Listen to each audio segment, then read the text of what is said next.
Hey, and welcome to the Well Bible Reading Journey podcast. We are in episode 70 this week. We're going to be in the book of Ruth, chapters 1 through 3, and then you're going to be in Psalm 70, and also we're in John chapter 3. This week in the podcast, we're actually going to introduce all 4 chapters of Ruth, and we're going to talk about them as a whole, even though that's not this week's readings. So that way next week when we enter a new book in 1 Samuel, we can really do a good job of really introducing the new book. Yeah. And also it's going to help us this week make the most out of the story of Ruth all in one section. So you are going to hear things in Ruth chapter 4 that's actually next week's readings. Yeah. Ruth is really meant to be a unit. It's really meant to be one cohesive book, and it's awkward to break it up and kind of leave dangling one chapter for next week. So we're just going to wrap up the whole story this time. I think you guys will understand why when we get to it. Yeah. Yep. So as we introduce Ruth, I had kind of a fun idea of how to do it this week. It's a little different than we've done before. As I was reading Ruth, I was realizing that Ruth is really sectioned in basically 4 different acts. And in those acts are basically 3 scenes. And each scene is sort of identified by a change of location. So anytime you see a change of location, it's a change of a scene. So with the 4 acts, with the 3 scenes, I was like, it's kind of like a play.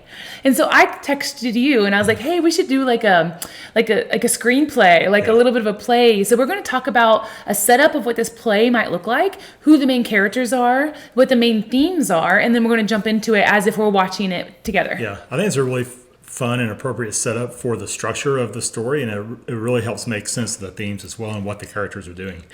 So I made a playbill. What's interesting about the book of Ruth is the name. It's named Ruth, but is Ruth really the main character? I mean, one can make an argument she is, since she's kind of the protagonist that drives the plot forward, but it really is to set up, the purpose is to continue Naomi's line, but more the point, Elimelech's line. And you got me messing it up. I know. I'm going to say that name wrong every time. I'm just going to, if I say it wrong, forgive me. Elimelech's line. I apologize. It's my fault. I said it wrong too many times. Now you're going to say it wrong because I said it wrong. That's exactly right. So what's interesting is it's named Ruth, but the main character, I think the person that you're supposed to really focus on is Naomi. Mm-hmm. I mean, she is the first person mentioned in the story, and she's the last person mentioned in the story, which is really neat. So she's sort of bookends. She's the main character, but Ruth is the one who kind of moves the story forward. So it makes a lot of sense.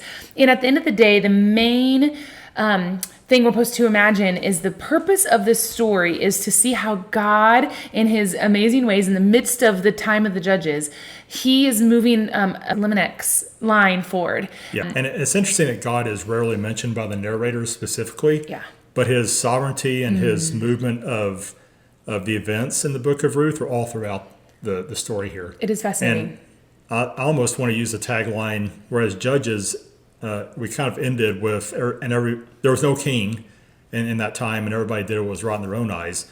In the book of Ruth, it's almost like, and God was king, and everybody did what was right in God's eyes. Yeah, at least for this group of people, which is amazing. I think you're exactly right. So although it doesn't mention God a whole lot, we're supposed to imagine these are the people who are doing things that are right in God's eyes. So he is the main character. And this is what it looks like in this book of Ruth, is what it is. It's what life looks like when it's lived according to God's ways and the narrow road of God's ways. And this is what faithful living looks like, and it's what blessings as a result look like for the people and the land. Yeah. Before we introduce the characters, I realized that Ruth right here is fit perfectly within the history books. Right after Judges, we enter Ruth, which talks about in the time of Judges. But that's not how it was originally. Can you tell us a little bit about that? Yeah. So the old ordering of the Hebrew scriptures, what we would call the Old Testament, was not how we have it today in the Christian Bible. They set it up in 3 sections: the law, the prophets, and the writings. The writings part of the Hebrew scriptures and of our Old Testament weren't codified on the Jewish side or the Christian side until first by the Jewish leadership in the later 100s, early 200s AD, and even later for the Christian church. That is when they codified the Christian Bible. All that to say that when Jesus and the gospel writers were writing, the writings weren't codified and canonized yet. And so when Jesus said law and prophets, that was the entirety of the Bible for them. So when they codified the writings later on, that's when Ruth was grafted into the canon, and Ruth was put into the writings part of the Tanakh, which was what the old Hebrew scriptures are called. in the old ordering, Ruth came after Song of Songs. So it's interesting that they move it in the Christian Bible. We move it back into the history section right after the book of Judges. It's contextually appropriate. It is. But that's one reason why in the book of Ruth it says, in the days when the judges ruled in Israel, there was a famine in the land. They had to reset the context and the setting and the time for Ruth because it wasn't right after Judges. It was in the writing section. Which is so interesting. I hope that's really fascinating to you guys. It was to me, and I really do think they did a great job putting it kind of back in this history section because it really flows amazingly because technically Ruth and Judges have a lot of like these contrasts. And I wrote down a few contrasts. You're right. Yeah. I have this little chart that I made, these contrasts that we're going to see through the book of Ruth that you would miss if they weren't side by side. Yeah. I really do think you would be missed. The book of Judges, we saw spiritual darkness. And then we move into Ruth, you're going to see spiritual light. You're going to see immorality in Judges. And then we're going to see purity here in Ruth. We saw disloyalty in Judges. We're going to see devotion here in Ruth. You saw lust. We talk about lust a lot in those sections. Here you're going to see love, which is a specific word called hesed. We're going to talk about this word hesed here in a moment.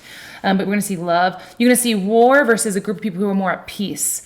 In Judges, you're going to see people who are really cruel. And then here you're going to see lots of kindness. And then Judges, lastly, I'm going to say Judges was about disobedience, which led to sorrow and death. And then you have obedience here, which brings blessing and life. Yeah. And so there's that death and that life again that we keep talking about. And kind of jumping in real quick, you even see that the land is seriously experiencing death. And it starts with a famine in chapter 1. And then God visits his people in verse 6 of chapter 1 to bring food. Yeah. Which we talked about this, which is interesting. It talked about him visiting his people. Yeah. I was like, wait, I thought he was dwelling with them. Mm-hmm. It almost seems like here in the time of the Judges, which is where this is based in, he wasn't dwelling because why would he have to visit? Well, we saw in Judges 2, I think, where the Spirit of God leaves. Right? The angel of the Lord leaves. Yeah. And the Spirit of God kind of then starts coming on specific people. Yeah. So that to me implies that he was in and out as his people were faithful, as his people were faithful or were not faithful. He said through Moses, I will leave you. Remember we talked about the Song of Moses at the end of Deuteronomy. Yep. And the fact that he said he would leave if his people were unfaithful and not following through with the commandments and devotion to God. He warned them. So, I think you're exactly spot on. He did leave. You're exactly right. Moses literally and Joshua both are like, here's what God wants for you, and you're totally going to fail. Yep. Yeah. And they both said that, which makes me laugh. And then they were surprised when they did. Yeah, you're like, So what's next? Let's go ahead and actually introduce some of our main characters. Let's talk about the main character first. Yeah. So we have Naomi. She's one of the main characters, and her husband. That's the main two characters we start with. They both have interesting names. Naomi means pleasant, someone who is pleasant. And you're going to see that's really her character. People really tend to like her, and she's really pleasant to be around. And so it kind of foreshadows who she is. And then Elimelech, his name means God, my God is king. My God is king. And so he's this godly man. And then some of the other main characters is Ruth. What does Ruth mean? Ruth is like companion or friend. Yeah. And we really see her play that part out because she sticks with Naomi. Yeah. And she says at the end of chapter 1, your people will be my people. Where you go, I'll go. Your God will be my God. She totally devotes herself to Ruth. She does. Her name, to Naomi. Yeah. Her name is a foreshadowing of what she ends up doing. Right. Versus the other daughter-in-law, which we'll introduce in a minute. Her name was Orpha. And her name means to turn the neck. And that's what she does. It's a foreshadowing what she does. She turn the neck, meaning like literally to turn and go a different direction.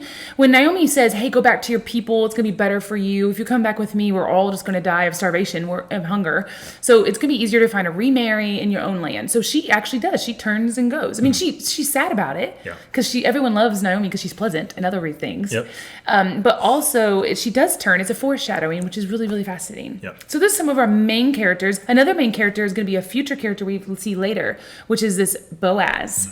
And Boaz actually means strength, but not in the strength as in like strong, strength as in his strong character. And it's a foreshadowing of who he is. He shows great character throughout this story. He really does. We'll get more into him, but he's the one that really shows the will of God in a multiple in many dimensions, Yes. in a multiple layer of ways. Another character I think is really maybe a minor character, but important to realize is the character of people from Moab.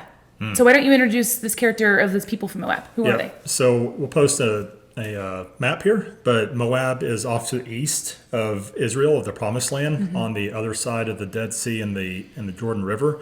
And Moab, the people of Moab, were descendants of Lot. And they really settle in the area that Lot went to after the destruction of Sodom and Gomorrah. But they're the people who were literally considered outsiders as opposed to the people of God, the Israelite people, because they were.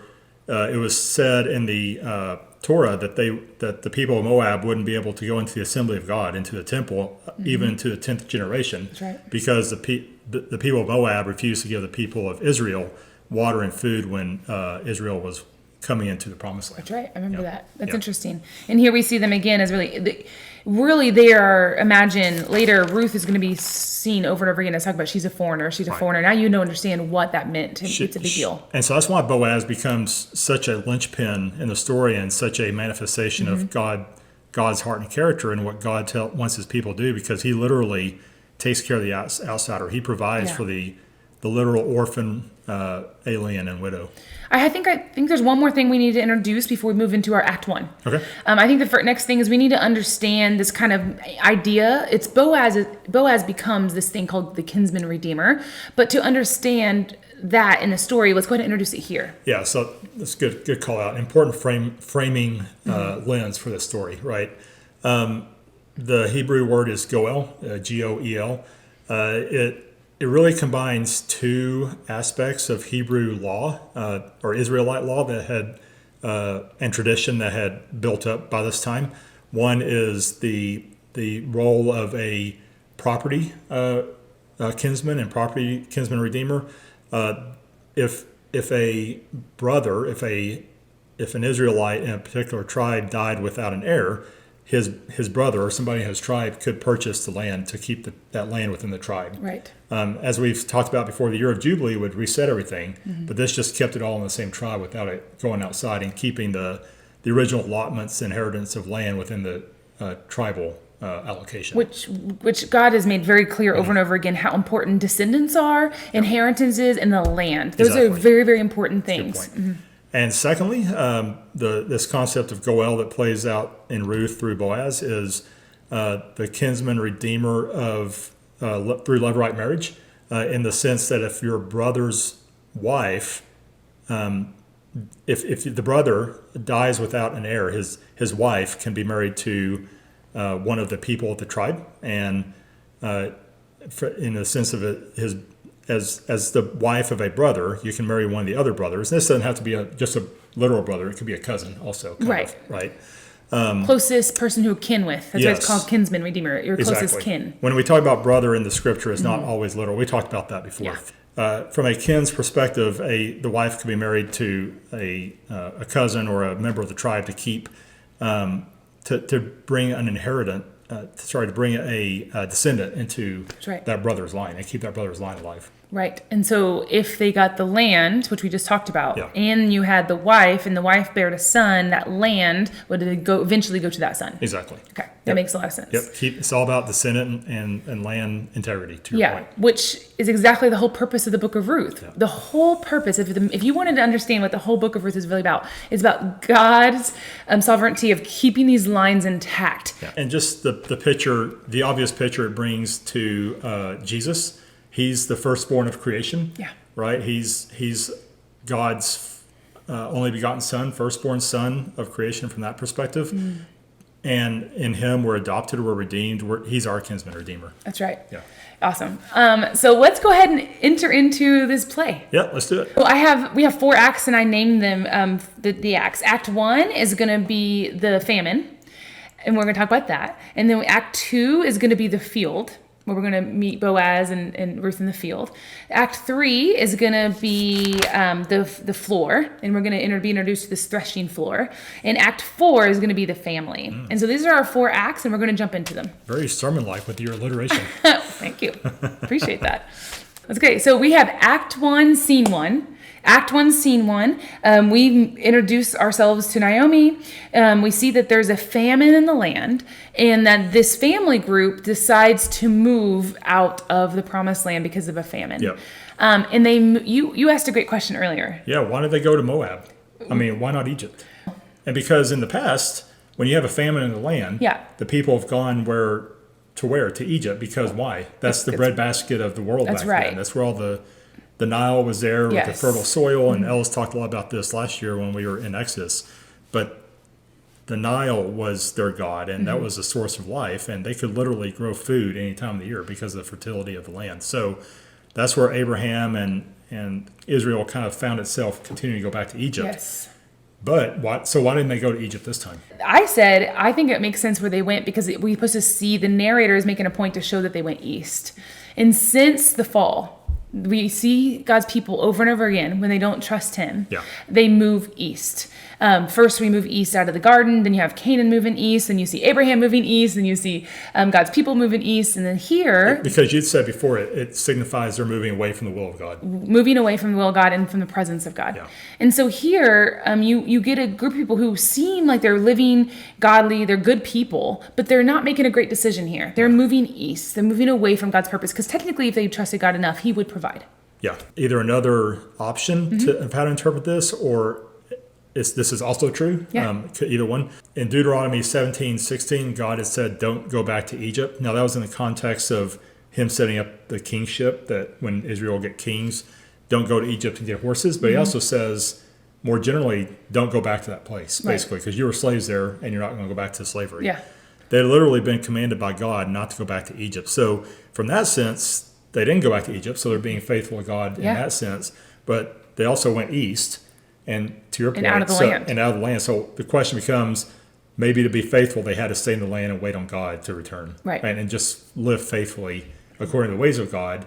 That was the way to solve it. Yeah. Right. Which interesting, the narrator doesn't stay here long. In other stories, it really kind of makes you realize, moving east was a really bad idea. Here is kind of a quick little note. Yeah. I don't think you're supposed to imagine that they're doing anything really bad or wrong, or they're totally not faithful. But we cover the concept of moving east, being away from the will of God, and especially with Cain in the early chapters of Genesis, you really laid that groundwork. Exactly. For us. Yeah. And so here they kind of are moving east. You're thinking, this may not be the best idea, and you're going to find out it wasn't. When they moved east, death did happen. Immediately we're introduced that the husband, the line, Elimelech dies, the sire of the line, if you will. Yeah, exactly. And they have two sons, and so the two sons marry. They marry two Moabite women. Yeah. They marry, but then they die. Yeah. And so there's a lot of death happening when they're not in presence of God. It's like we've been saying. You choose either curses and death or blessings in life, and you see this being played out just in the natural consequences. God isn't interested in just beating people up if they don't follow the law because he's been arbitrary. This is literally the way the universe is set up. It's like if I go out into space and expect to breathe, I'm going to die because there's no atmosphere, there's no oxygen. Same way with life in God. If you're outside of it, you're going to die. Exactly. So you actually already introduced verse 6 a little bit. So why don't you read verse 6 for us real quick? Then she arose with her daughters-in-law to return from the country of Moab, for she had heard in the fields of Moab that the Lord had visited his people and given them food. Wow. Yeah. And then all of a sudden we see she starts to get up to leave, and that's scene 1. Mm-hmm. Scene 1, act 1, done. So we're going to enter into scene 2. Yeah. So in scene 2, you see Naomi making a really good decision here. She's a foreigner. She has no men in her life. Yeah. It's going to be really, really hard for them to survive. So she's going to go back home. Yeah. It makes the best decision, but she also cares deeply about people. She's pleasant. She's lovely. She is a great, faithful woman. She also is but these two Moabite women, she cares about them deeply. And she's like, you need to go back to your home too. Because if you come here, the likelihood of you getting remarried and having kids and surviving is really low. So we're both going to do what's best for us. I'm going to go back to my people. And if I die, great, but at least I'm dying in my own land, right? And I'm hoping that you won't die. Go back to your people. It's best for you. Rebuild a life. Yeah, exactly what she's doing. She's wonderful. Right. And like we said earlier, we have them making two different decisions. Yep. One decides to go back to her people. Her name literally means to turn the neck, and that's what she does. And then you have Ruth, who's like, nope, absolutely not. I'm staying with you. Yeah, I love how she says this because it's such a great statement of hesed loyalty. Yeah. And the fact of just the way we should live out our faith, right, and loyalty to God. And she says, your people shall be my people, and your God my God. Where you die, I will die, and there will I be buried. Where you go, I'll follow. So I just love how she expresses that. It's one of the great lines of all Scripture and of all human experience, in my opinion. I think it's a beautiful line. And hesed, you mentioned the word hesed, which we started talking about. I didn't really introduce it too much. Hesed is a word that gets translated as kind or kindness very often, especially in these chapters here. But it means a sacrificial love. It's like this. It's like doing something for someone with not needing anything in return. Yeah. It's like going over and beyond what you need to do. It can also be translated as mercy or loving and things like that. And it's really the opposite of people doing what's right in their own eyes. Yeah, it's literally doing what's right in God's eyes, or being righteous living. Exactly. We've been talking about right living and right relationship as this concept of righteousness, and this is played out in the book of Ruth. So this idea of hesed is going to be really important as we move forward to understand the whole story. The scene is that they actually get up and they actually go into Bethlehem. And when they get there, you see a group of people who remember Naomi, and they seem to love her. Yeah. They're like calling her name, like, you're home, so glad you're here. And she asks them to call her something different. Yeah, what's up with that? It's Like, don't call me Naomi, call me Mara, for the Almighty has dealt very bitterly with me. Yeah, and I think what she's imagining is that she's still in mourning. Yeah. She has every right to feel bitter. And here, she's not feeling bitter towards God. She's just bitter as in like, I'm grieving still. And if it's kind of like, don't call me Naomi. I've been through a lot. Life has been hard. I'm suffering. And that's a callback too. It right? is. We've seen that word before. In Exodus 15, verses 22 through 27, then Moses made Israel set out from the Red Sea, and they went into the wilderness of Shur. They went 3 days in the wilderness and found no water. When they came to Marah, they could not drink the water of Marah because it was bitter. Yeah. So he goes on with that story, but this is a callback to another place where Israel experienced bitter times. Yeah, exactly right. That's a good callback. And then we end Act 1 with them returning back. She's in mourning. She's grieving. It feels like there's no hope.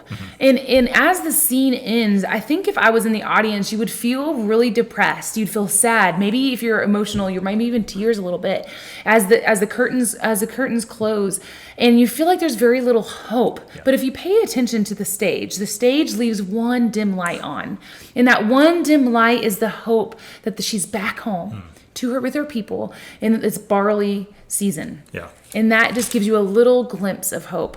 And so now we enter Act 2. And Act 2 starts with this really powerful word. Now Naomi. This is a powerful word. It actually means like to behold. And it's kind of like almost you're supposed to imagine like there's a little bit of hope, but behold Naomi. And it's supposed to imagine like the lights come on and there's like there's a shift of focus. Yeah. And it's introduced in the same sentence as Boaz. Yeah. It comes in. It's like, now behold, Naomi, Boaz. That's right. Right? Boaz enters stage right. Yeah. And as he enters stage right, that's when the lights come on. You're like, oh, that's the hope. We thought it was the barley harvest, the little dim light of hope. Yeah. But the real hope, you're almost introduced immediately. This is the real hope. And maybe it's both, right? Because it's the barley harvest time-wise of the year. But it's Boaz's fields that they get Exactly the point. literal food sustenance from. Yes, exactly. Yeah. Those two things tie together for sure. So we're entering Act 2, Scene 1. You get introduced here. It's a really neat story. And Ruth goes out and she starts doing this gleaning. Can you explain gleaning to us real fast? So gleaning was set up in Leviticus, specifically in chapter 19, verses 9 through 10. But let me just read that real quick.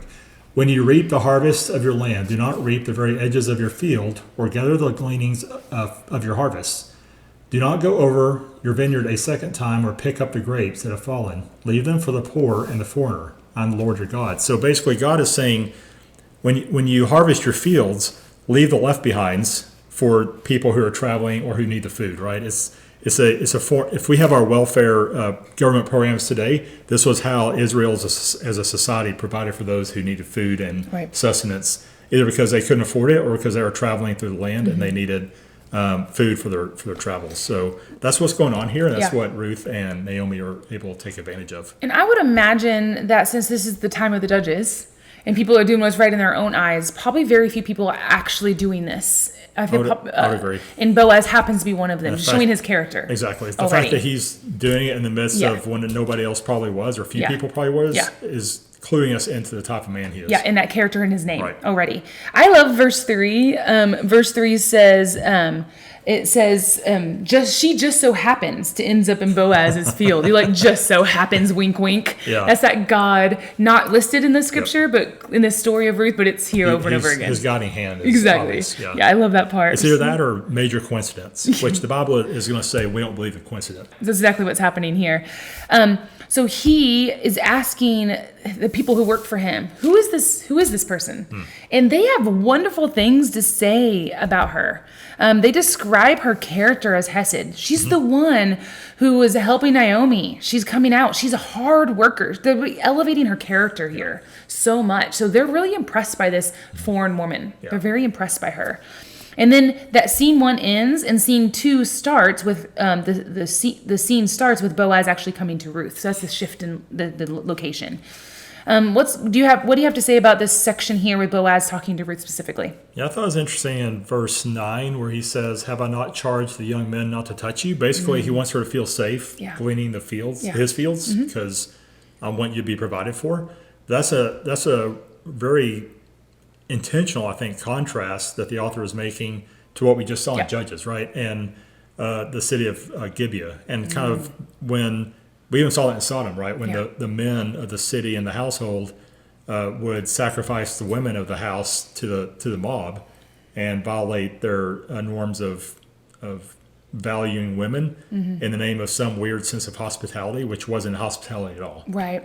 So Boaz here is not falling into that trap and is going to provide for women, even women, right? And would have been the sense of the ancient Near Eastern mind that he's even providing for the value of women who are valued less in that society as men.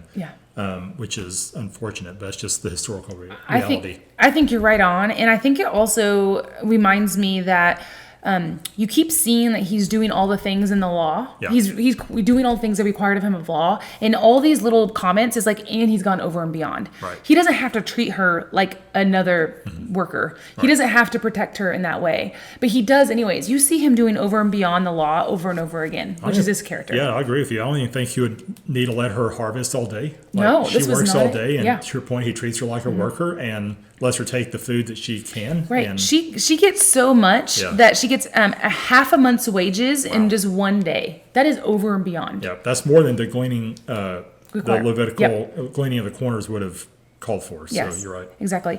So I think there's one part here I want to point out that's going to help us with chapter 3. The part is this phrase where he talks about Ruth and how her hesed here, and this is important to recognize. It is in verse 11.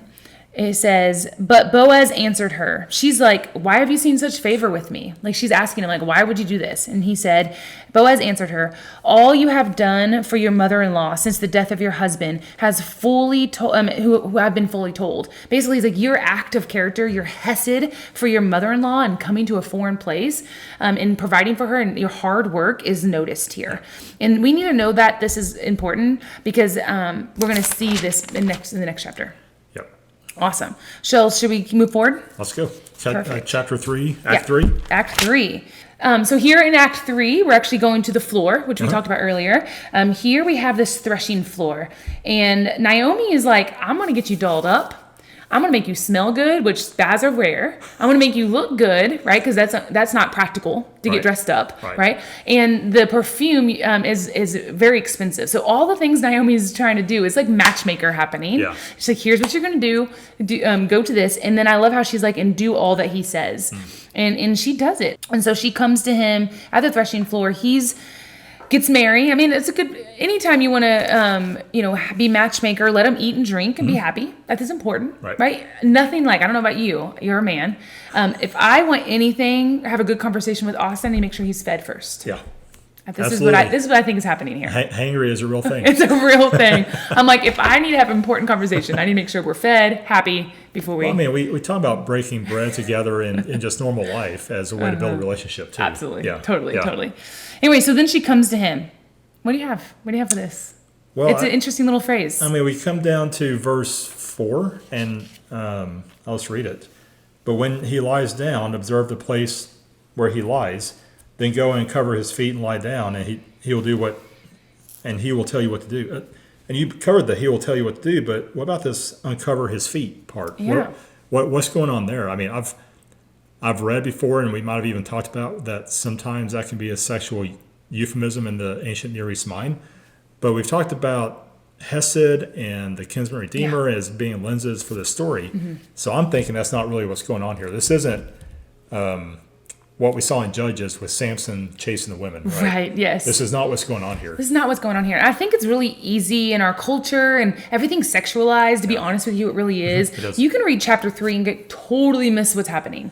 This is not romance. This is not lust. Mm-hmm. This is hesed at its best. She's going to him and saying, I am being submissive to you. He already told her in chapter 2, he already told her that God is going to take care of you. He said, the Lord, in verse 12, the Lord, we pay you for what you have done, meaning the thing he's done for her mother-in-law. Mm-hmm. And be fully rewarded, given to you by the Lord, and God of Israel, under whose wings you have to take refuge. These wings are the things we talked about before, this hen, right? These hen mother wings. We've talked about that language before, used for Christ as well. Right. Here, she's basically saying, I'm being submissive to you. I'm basically saying, hey, will you be those wings? Yeah. You said God was going to give and protect me. May you be that person for me. Will you be the person who protects me? She said in verse 9, I am Ruth, your servant. Spread your wings over your servant. You are a redeemer. Yeah. So I think what's happening here, because in the very next line, maybe this will help. He reminds her what he's doing. If this is not sexual relations, he's saying, oh, what you've done here, her ability to come to his feet and be submissive to him. He responds by saying, you have made this last hesed, kindness, greater than the first. What was the first? Where she was faithful to Naomi. Yeah, that's the first hesed. So he's saying what you're doing here is more faithful than first. I don't know about you, but if I was in any kind of thing that was romance or lust, I would be not mentioning my mother-in-law. I'm just saying. That's probably not the first thing. Not the first thing that comes to mind. So what I think we're supposed to imagine is this is not that kind of thing happening. And it's so easy in our culture today to get this wrong. Just to reinforce your point that's not what's going on here, the sexual relations thing. In verse 13, he continues, remain tonight and in the morning, if he will redeem you. He's talking about the other kinsman we'll talk about in a minute. Yes. Let him do it. But in the meantime, stay here and let's send you out earlier because we got to manage we got to manage the optics here, the perception. Exactly. That even the contemporaneous people would have misunderstood if they came out together and known that they had spent the night together. So he was trying to manage that perception. Exactly. You're not supposed to imagine them doing this. This is not a hidden thing, like they're trying to hide some sort of sinful thing they did. They're just saying people are going to misunderstand what happened tonight. There is another kinsman. There's a kinsman that's a closer relative. Right. And this is a minor character we didn't talk about earlier, but this is a minor character who gets unnamed. Yeah. I think this is interesting. I have a theory on that. But let's first talk about this other kinsman as we enter into chapter 4. Next scene, next act. Going through these acts. We do. So here we have the family, but it starts out with this kinsman, this closer relative. Yeah. Boaz is saying, wait, legally, he has the right to all these things first. The land and the family. The family, the So marriage. the Levirate marriage. Levirate marriage is what it's called. And so let's talk about this little section here. Yeah, so the kinsman, Boaz says, hey, there's this property that is in Naomi's Elimelech's line that is free. Do you want to purchase it? Mm-hmm. And the guy's like, oh, sure, this is great. I can add to my wealth holdings and increase my influence. So that's a sweet deal because she doesn't have any way, Naomi's not going to have a child of her own at this point. And so he's thinking, this is great because when the year of Jubilee comes, I get to keep it. I don't have to give it back to anybody. Because I'm in the line I'm in the tribe. And yes. So it basically reverts to my line because I represent the tribe exactly. at that point. Yep. So that's a sweet deal. So he's like, yeah, I'll take that deal. Yeah. And then Boaz is like, but wait, there's more. There's more. But there's more. Yeah. Go ahead and talk about that part. But there's Ruth. And Boaz says Ruth needs to be redeemed. And so you're going to have to marry her because of the obligation of the goel. Yeah. Right. And so then the guy, all of a sudden, he realizes there's sacrifice. The unnamed kinsman realizes there's sacrifice involved and is no longer interested. He doesn't want any part of this now because he knows he's going to have to sacrifice the future of his line, and he's not going to really get anything out of it. Yeah. Exactly, because he knows that Ruth is young, and most likely Ruth is going to have at least one son, maybe multiple. Yeah. And if that happens, then the family line goes of the back land to goes back to Elimelech's That's line. right. Yeah. I'm going to let you keep saying that name. I got it down. I think. I love it. It took the whole book. So I thought this was interesting that this man remains unnamed, and it reminded me similar to the wife, the Samson's mom, how she was left unnamed, and we talked about it was because she didn't tell the purpose, therefore her purpose and her name was left not in Scripture. Here, this man refuses to continue the line of the people of Elimelech, and so God refuses to continue his name in Scripture. He refused to help his brother out, so his name is wiped out. Yeah, I think that's why he's left as an unnamed minor character in our act today. It's a lesson to all of us to be sure that we're following the purposes of God, lest we might be forgotten. That's word for sure. And so we have Boaz, who is like, if you were the person in the audience, you were literally like, please say no, please say no. We love Boaz. Yeah. Like, you're already rooting for the scenario. Right. You already like what's happening. And so you're kind of like, please say no. And when he says no, it's like, yes. Yeah. You get this attitude of like, yes, Boaz is going to be the one. We've already been set up as this person of going over and beyond. And he's going to treat them well. And you could tell that's going to be true. Yep. So anyways, so then that's what happens. They get married. And this is where Boaz becomes the Christ figure of the book, because he is literally redeeming and providing a place for the outsider. Mm-hmm. Ruth and Naomi, who represented the alien, widow, and orphan, they, in some sense, they represent all those three categories. And Boaz is bringing them into the family and providing for them, and not only providing them a wife, but providing them an heir, and continuing the line that will result not only in David, but in Jesus. That's right. Because we see at the end of chapter 4 that Boaz fathers Obed. And Obed means servant of God.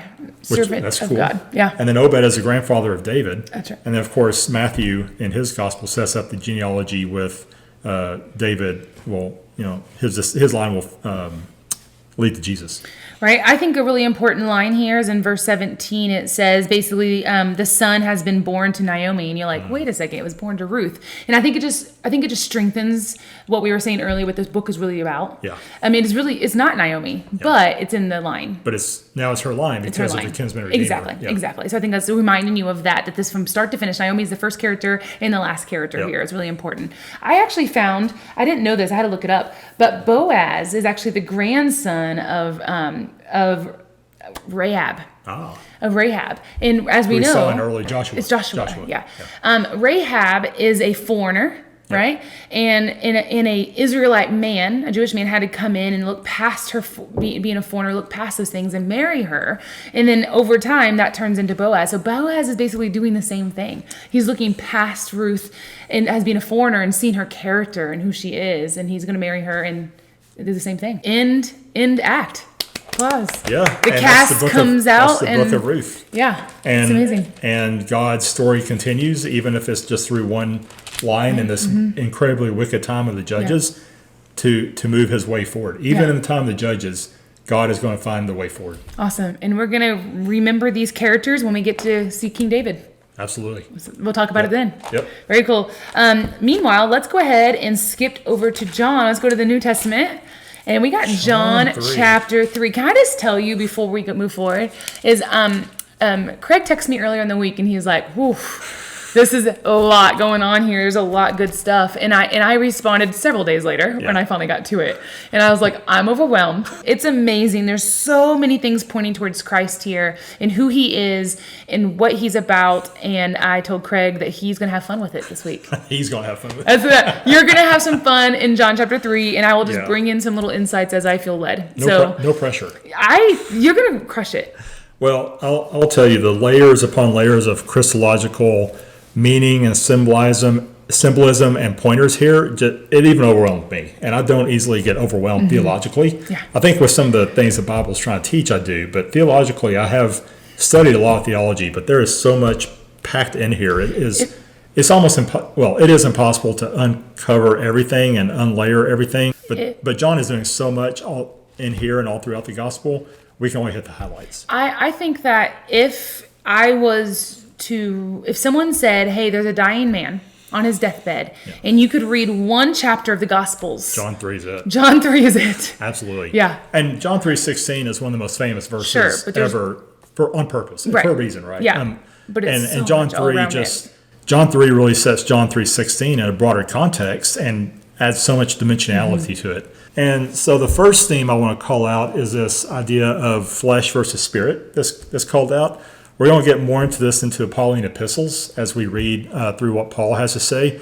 And Paul really digs into this, I think, in even more depth than John does, but it's at the forefront of John's mind.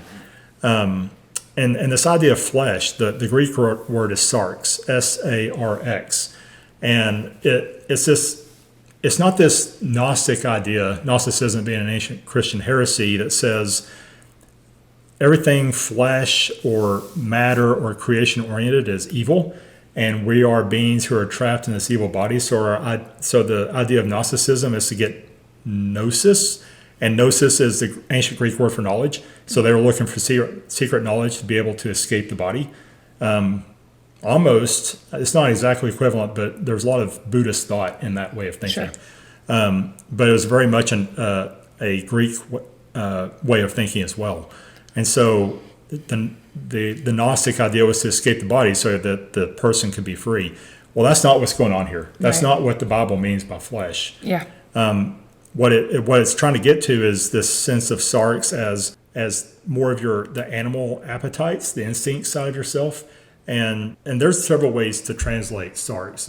Several phrases I found that it could mean human descent, the human person, humanly speaking, human weakness is another, or even sometimes hostility of humans towards God because of our fallen nature. Yeah. But when you look at what happens in Genesis and the fall in chapter 3, 4, 5, and 6 of Genesis, you start to get the sense that you've called this out. When Eve looked at the fruit, it looked good to her because she was desirous of it to eat. Yes. Right. And she thought there's nothing wrong with that desire. Right. The desire is there. And that's part of our flesh. We're meant to desire things. Yes. And we talk about animal appetites kind of in that sense. But where humans are different than the animal is we have the image of God to be able to overcome our animal appetites and say no to it and say that's enough. Right. Right. And remember, God is also El Shaddai. That's one of his names. Yeah. And we said before how the Jewish tradition in the Midrash will translate El Shaddai as the God who knows when to say enough. And so we as well have the ability to say that's enough and say, I've consumed enough food. I've done enough of this. Sin is not necessarily using something as part of creation, but misusing it or overusing it. Right. So all that's just I just want to set up that's what flesh means in this context. It's not evil. It's misuse of the flesh. It's misuse of creation. It's sin. Yeah. In the animal appetite kind of way. Yeah, it's really, really helpful, especially when you point back to Eve, because like you said, that her desiring something that God made to look good. It looked pleasing. It looked good. It probably tasted good. Probably that wasn't the that sin. wasn't of the itself. sin. Right. It was misusing it. Yeah, it was misusing it, doing it when he specifically asked not to. You have all these other fruits that look good too. Yeah. Go eat those. Go eat those. Yeah, exactly. That's very helpful.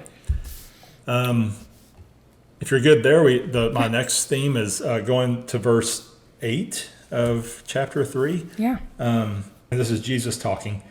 Let me start in verse 7. Do not marvel that I said to you, you must be born again. Because he's talking to Nicodemus, right? Yeah. We probably should have set up the context of this chapter. But Nicodemus, a Pharisee and part of the Sanhedrin, the ruling council of the Jews, came to Jesus by night to ask him some questions. And he's saying, what does it mean for a man to be born again? And picking up in verse 7, Jesus says, don't marvel that I said to you, you must be born again. The wind blows where it wishes, and you hear its sound.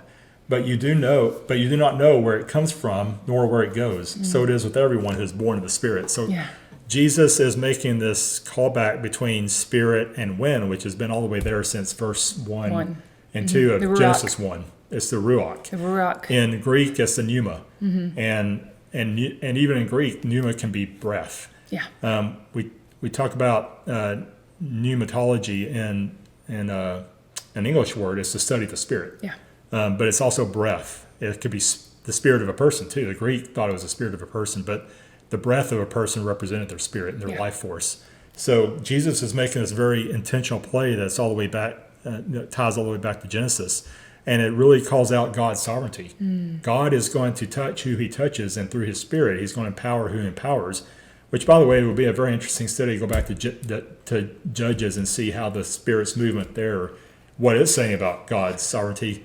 Maybe we'll have a paper on that coming. Maybe I was like, that sounds like something we're doing. Yeah, we're actually playing with that a little bit. So I found that focus of Jesus on God's sovereignty part for salvation interesting in that he then pivots and, one, he sets up in verse 13, no one has ascended into heaven except he who has ascended from heaven, the Son of Man. Very Jacob's ladder there again. Yes, certainly. And then in verse 14, and as Moses lifted up the serpent in the wilderness, so must the Son of Man be lifted up. So I'm going to get into a minute in the human response side of salvation, but what do you make of this this Son of Man must be lifted up as Moses lifted up the snake in the wilderness? Is John comparing Jesus to the serpent? Yeah, that's really fascinating, isn't it? I was like, wait a second. This picture of Moses lifting the serpent was supposed to represent the Messiah. I did not realize that before. I don't think I ever made that connection. And so, yes, serpents normally meant evil. Like, that's normally what we kind of get the feel of this evil thing. But the staff was made of bronze. And so bronze was associated with judgment and associated with, like, especially because bronze is made in the fire. And so this is about judgments. This serpent being lifted up represents judgment. And just like Jesus is going to be lifted up on a cross and crucified, but he's also going to be lifted up and exalted as well. Yeah. And so there's both things. So it's supposed to be this idea of judgment and sin, and Jesus being lifted up as the one being taking that judgment on, and he's also going to be lifted up and exalted at the end. Yep. Yeah. And that kind of tie back to the Old Testament verse where that incident happens with Moses and the bronze serpent. It's Numbers 21. Yep. Verse 9. Yep. So there's also, I said in John 1 a couple weeks ago when we set up the Gospel of John, that John is always, he's usually, maybe not every single word in every single verse, but he's usually talking kind of in double-layered meetings, double entendre. He's talking to both a Jewish audience and a Roman Greek audience. And here, for example, we're talking about bronze with a snake wrapped around it. Yeah. Where have we seen that symbol in our own context? Health care system, I was right? going to say that, yeah. And so that is we have intentionally carried that sign forward from the old Greek god, Asclepios, and that was the ancient Greek god of healing, and they had an actual temple that was called a hospital. Strangely enough, I wonder where we got that word. But in the Roman imperial society, Greeks, Romans, all people of the Roman Empire could go to this temple, and so all that to say that the symbol of Asclepios was literally the pole with the snake around it. Yeah, and so super cool. This would have been something that a Greek audience would have recognized and would have been able to recognize too, and it said, and John is saying, by the way, this is Jesus. That's so cool. He's the healer. Yeah. He's the healer. Right. So cool. I love that it's both ways. Yeah. So cool. Well, I got one end, you got the other end. We together. That's where we're a team. Exactly. We made it. Very cool. Yeah. What if I gave you one more of your favorite thing you want to talk about in this chapter? Man. I'm so sorry. Yeah, I do have one more. Okay. So my last piece is, and I alluded to this, was the human response part that's set up especially in kind of 16 through 18 or so. And I talked about verse 16, but picking up with verse 18, whoever believes in him is not condemned, but whoever does not believe in him is condemned already, because he has not believed in the name of the only Son of God. So we talked about the wind will blow where it wills, and a person can't believe unless the Spirit comes upon him. There's also a human response that's required. Well, we can't just sit there and receive salvation without something, and that the requirement of the covenant of faithfulness is repentance and faithful loyalty, faithful following, as a daily life, as a daily decision, as a daily set of actions where we're following the ways of God, the narrow road. Interestingly, the Jews at the time would have believed they would have believed that because they were a Jew, they automatically are in. That is kind of automatically accepted. What you're saying here is Jesus is like, no, that's not. You got it wrong. And you're right. The Jews thought that they were very proud of their Jewishness as children of Abraham. Yeah. They wore it as a national badge of honor, as a national point of pride. And Paul will talk about this in the epistles again, where righteousness is imputed to the people of God through Jesus because of the faithfulness of Jesus. And that's what Paul meant by justification. Yeah. People were justified before God because God in his law court said, you are justified, you are made declared not guilty because of what Jesus has done. And that's what justification meant to Paul, and that's what we're getting at here. The Israelites had misunderstood that. They were supposed to represent God to the nations, be the nations a priest to the world, and they had totally taken the light, kind of hoarding it for themselves. It's kind of like the phrase, we're special because we're the people of God. Right. It's kind of like that phrase where it says in verse 16, the beginning of the famous verse 16, it says, for God so loved the world. They're like, wait a second, I thought God loved Israel. And the Greek word for world there was cosmos. So this is literally everything. Everything. Yeah, super God cool. so loved everything and everybody that he's offering Jesus. Yeah. So the offer of salvation is universal. The receipt of it is contingent upon man's faithfulness and his response through Jesus.